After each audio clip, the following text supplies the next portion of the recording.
Dear students, हमने मुख्तलिफ videos बनाए। एक डिफरेंशियल इक्वेशन हमारे पास नॉन होमोजीनियस लीनियर डिफरेंशियल भी हो सकती है और ये होमोजीनियस लीनियर डिफरेंशियल भी हो सकती है। अगर एक differential equation non homogeneous linear differential equation हो तो उसका कंप्लीट सोल्यूशन y बराबर होता है y c plus y p. Y c का मतलब है कम्प्लीमेंट्री फंक्शन और वाई पी का मतलब है पार्टिकुलर इंटीग्रल। तो यहाँ पे ये हमारे पास वाई पी मालूम करने के लिए हम इनवर्स ऑपरेटर यूज़ करते हैं और फंक्शन यूज़ करते हैं। अब ये फंक्शन एक्सपोनेंशियल हो सकता है, ट्रिग्नोमेट्रिक हो सकता है और अलजेब्रिक हो सकता है। तो यहाँ पे जो केस 2 है, यहाँ पे ये जो x है ये एक ट्रिग्नोमेट्रिक फंक्शन होगा और एफ ऑफ डी एक पॉलिनोमियल ऑपरेटर होगा in terms of even powers. So when x is of the form sin ax or cos ax and f of d contains only even powers of d, that is f of d is equal to f of d square, then value of yp will be equal to 1 over f of d square sin ax, replace d square by minus a square, and if f of minus a square is non-zero, then this will be the value of yp. Similarly, this if we have yp is equal to f of d square cosine ax, so we have to replace d square by minus a square, and this will be the value of yp in case if here we have a cosine function and f of minus a square is not equal to 0. यहाँ पे derivative of sine ax बराबर होता है cos ax और ax का derivative a होता है।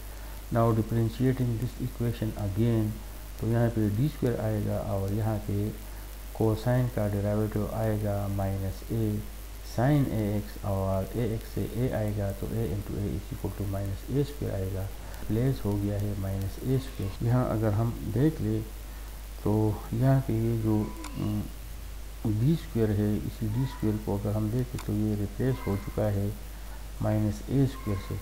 अब यहाँ पे हम डिफरेंशिएटिंग अगेन, तो ये हमने दोबारा डिफरेंशिएट किया तो साइन खास बनेगा, माइनस अपनी जगह पे आएगा ए एक्स से ए, तो a into a square is equal to a cube. अब अगर इसको हम दोबारा डिफरेंशिएट करें तो हमारे पास ये 3/4 आएगा और कोसाइन का डेरिवेटिव माइनस साइन है तो वही माइनस और ये माइनस प्लस आएगा, कोसाइन बनेगा साइन और a3 और यहाँ जो a आता है a4 बनता है। अब इसी a4 को हम लिख सकते हैं minus a square whole square, इसी d4 को हम लिख सकते हैं d स्क्वायर होल स्क्वायर। तो d square whole square sine ax है। तो अगर हमारे पास यहाँ पे एक फंक्शन हो, ट्रिग्नोमेट्रिक फंक्शन हो और यहाँ एक ऑपरेटर हो in terms of even powers of d, तो इसी डी स्क्वायर को अगर हम माइनस ए स्क्वायर से रिप्लेस करेंगे तो ये हमारे पास वैल्यू आएगी, replace d square by minus a square, ये 2 अपनी जगह पे। तो अगर इसको हम सिंप्लीफाई करें तो ये आता है। मतलब ये हुआ कि अगर हम 1 बाय 1 स्टेप से यहाँ तक आ रहे हों और अगर इसी मेथड को हम जनरलाइज करें तो अगर हमारे पास एक ऐसा ऑपरेटर हो जिसमें इवन पावर्स हो और साथ में ट्रिग्नोमेट्रिक फंक्शन हो तो डी स्क्वायर को हम माइनस ए स्क्वायर से रिप्लेस करते हैं, replace d square by minus a square. अब इसी के साथ हम अगेन डिफरेंशिएशन करते हैं तो यहाँ पे d4 5 बनेगा और यहाँ पे जब हम डिफरेंशिएशन करेंगे तो ये हमें ये मिलेगा। Again differentiating this both sides तो 5 6 बनेगा और यहाँ पे डिफरेंशिएशन से हमें ये मिलेगा। अब इसी को हम इस तरह लिख सकते हैं d square whole cube sine x और इसको हम लिख सकते हैं minus a square 3 sine x. तो अगर यहाँ पे एस जैसा ऑपरेटर हो तो replace d square by minus a square और ये 3 और ये 3 आपस सेम रहेगा। अब अगर इसको हम सिंप्लीफाई करें तो ये आता है। मतलब ये हुआ कि अगर एक ऑपरेटर हो जिसमें इवन पावर हो साथ में ट्रिग्नोमेट्रिक हो तो हम वैल्यू मालूम करने के लिए डी स्क्वायर को माइनस ए स्क्वायर से रिप्लेस करेंगे।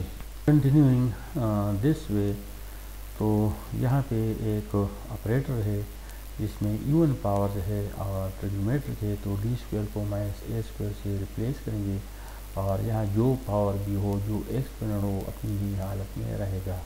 The operator in d square, यहाँ पे जो डी स्क्वायर है, the operator in d square can be treated as replace d square by minus a square.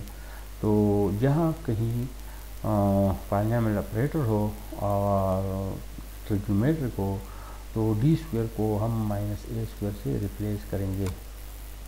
अब यहाँ पे जो इक्वेशन है अप्लाई ऑन दिस इक्वेशन, तो इन्वर्स ऑपरेटर, ये इन्वर्स ऑपरेटर, ये इन्वर्स ऑपरेटर है। अब ये दोनों आपस में कैंसिल होंगे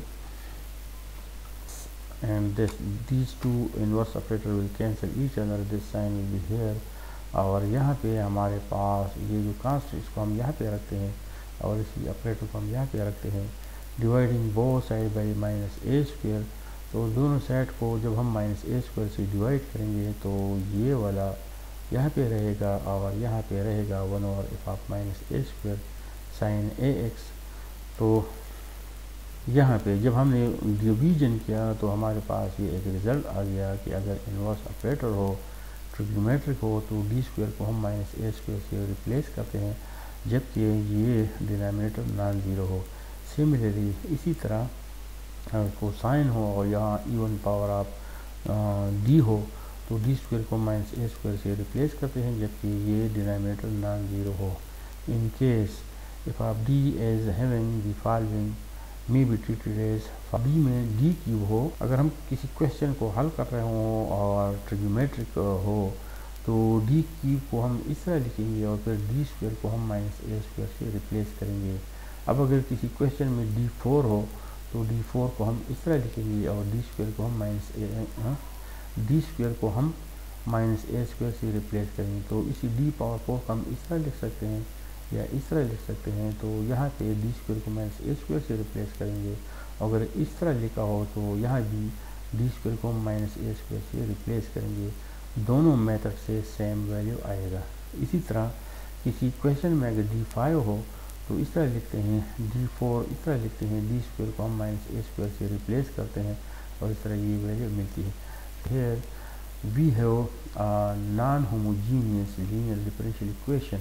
ये नॉन होमोजीनियस इस वजह से है कि यहाँ पे एक फंक्शन है, इसी फंक्शन के होते हुए इसी इक्वेशन को हम non homogeneous linear differential equation कहेंगे। अब अगर यहाँ पे इसी फंक्शन को हम ज़ीरो कर ले और इसी y को हम इग्नोर करें तो यहाँ जो बचता है, अगर इसको हम ले लें तो ये जो इक्वेशन है ये ऑक्सिलरी इक्वेशन होगा, दिस इज ऑक्सिलरी इक्वेशन। अब इसको जब हम हल करेंगे तो इसका सिम्प्लिफिकेशन, इसको हल करना इजी है। तो डी की वैल्यू क्या है, प्लस माइनस आयोटा 2, यहाँ पे हमारे पास प्लस माइनस आयोटा 2 आएगी। तो यहाँ पे alpha plus minus iota beta, alpha मसावी 0 है और बीटा मसावी है 2 है।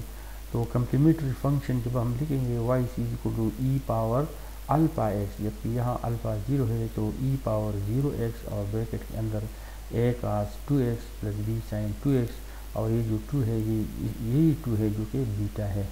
तो यहाँ से रियल पार्ट नहीं है, रियल पार्ट 0 है, तो कम्प्लीमेंट्री फंक्शन बराबर होगा e पावर 0x, ब्रैकेट के अंदर ये होगा, ये कांस्टेंट है, ये कांस्टेंट है और यहाँ जो 2 है, यहाँ जो 2 है, ये यहाँ ये वाला 2 है जो कि बीटा है। अब वाई पी मालूम करने के लिए, अब जब हम वाई पी मालूम करते हैं तो इफ़ ऑफ डी को हम यहाँ पे रखते हैं, इसी डी स्क्वायर को हम माइनस ए स्क्वायर से रिप्लेस करेंगे और ए हमारे पास 3 है तो replace d square by minus 3 square. तो इसको जब हम हल करेंगे तो ये आता है, this is the final value of y p की वैल्यू यही है। अब वो कंप्लीट सोल्यूशन क्या होगा, कंप्लीट सोल्यूशन ऐसा होगा, y is equal to y c plus y p, this is the complete solution. तो ऊपर हमने वाई सी मालूम किया है और वाई पी भी मालूम किया है, ये वाई पी है, तो this is the complete general solution.